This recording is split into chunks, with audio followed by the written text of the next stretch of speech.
طبعا يا جماعة الجهاز اللي معانا ده جوست بلاك، جهاز جميل جدا وقوي جدا واقتصادي حلو، يعني حاجة جميلة يعني.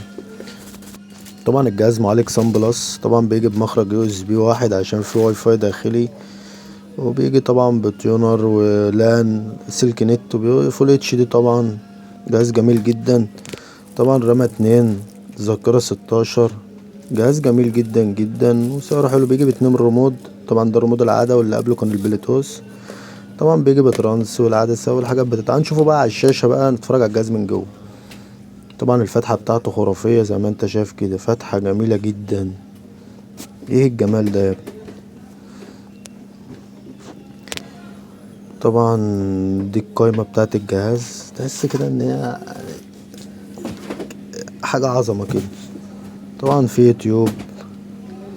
طبعا هنخش على الحاجات بتاعت النت بتاعته. طبعا عليه سيلفر ساوة، وعليه جوست ساوة وجوست، وكمان عليه تيك توك وعليه يوتيوب جميل جدا، وعليه باقة قرآن. طبعا الريسيفر بيجي تيجي تفتح له مثلا اسمها ايه، لا احنا نخش على وثائق. دي النسخة بتاعته، يعني بعرفك ان هو 2517، ده معالج السان بلس بتاعه 2517. طبعا عليه ان كاست زي ما انت شفتها تحت كده. طبعا نخش على الوثائق كده واعرفك ازاي تفتح السيلفر الاي ار تي بتاعه، عشان في ناس بتعاني من المشكلة دي، بيقولك ما بنعرفش نفتح السيلفر اي ار تي. تكتب طبعا 2517. طبعا هو عليه جوست وجو. بتقوم فاتح هنا وتكتب، تقوم داخل عليها كده، بتكتب 10 تمانيات.